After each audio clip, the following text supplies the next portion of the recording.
one. Let's go to Chicago. Like to call him Arthur and Harrison's dad, but you might know him a little better as Oliver Sloup, Blue Line Futures. All right, Oliver, as we roll into this week, what are you watching? The markets. I mean, finally, it seems like these gray markets have come alive. It was kind of like watching paint dry through a lot of summer. We were getting some movement here and there, but zooming out and looking at the volatility relative to what we seasonally see over the summer months, it was a very, very quiet summer. But obviously, we're seeing that volatility pick up, which I think provides a lot of opportunities for traders on both sides of the market. And one of the things that I've been really kind of trying to hammer home with clients over the last week and a half is you need to decide if you're wearing a hat of a trader or a hat of a hedger. Those are two very distinct things in this environment. For hedgers, I think it's certainly a little bit more proactive to take protection and protect the downside from these levels, particularly in corn and soybeans. Soybeans probably a little bit more so with the run-up that we've seen there. We saw the RSI get over 80. That is deeply overbought. And one of the reasons that we were bullish and friendly soybeans to begin with was because soybeans in the U.S. were cheaper than the U.S. It made sense for China to come to the table to buy U.S. soybeans, not just because they were cheaper, but from an optics standpoint as well. It looks like they came to the table and everybody gets a win. Well, now that story has turned a little bit. Brazilian beans are now a little bit more competitive than U.S. beans. So that cheaper alternative is now more neutral, and I think that we could potentially see a little bit of a setback here. So again, if you're a producer, I think this is an excellent opportunity to look at protecting the downside. You know, and it's also got me wondering about beans, especially as we're trying to get them into the Gulf. Some of the water levels on the Mississippi being low, if that will present some challenges as well. Any final thoughts on that? I think there's going to be a ton of moving pieces here throughout the end of the year. Again, the volatility is picking up. I'm excited.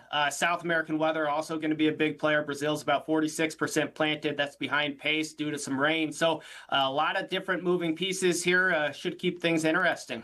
All right, Oliver, hang on. We'll take a break. Come back in a moment with more Market Day Report.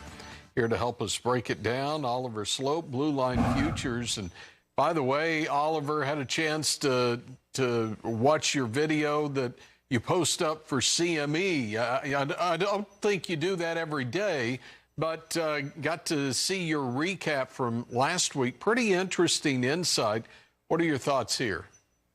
Well, the cattle market has been very interesting for the last couple of weeks. Last week, obviously, we saw some capitulation, whether it be, traders longs getting out on their own or forced out by margin departments. There was massive volume last week, and I think that has kind of put us back into a place where we can find some relief based off of what the cash market is doing. Cash has, stabilized some, which is encouraging. So I think we can probably see this market continue to find relief. But I'm a little bit hesitant to think that we're going to go back and retest the highs. A lot of people talk about the equity market, saying that there's a Fed put or a Trump put, meaning there's protection underneath the market. I think the same can be said for the cattle complex, but the other side. We know the administration wants lower beef prices, and so I think that probably keeps a lid on the upside in cattle. So if we do get additional relief from these levels, which after the sell-off, I mean, that could be, another $15 in the feeder cattle market. I think it's prudent for those that are typically hedgers to take protection and at least put a floor underneath the market. As we've learned, things can escalate very quickly in this market. Hey, Oliver, you mentioned, and I'm so glad you did, capitulation, but for those who don't know how that's used in market talk, how do you explain that?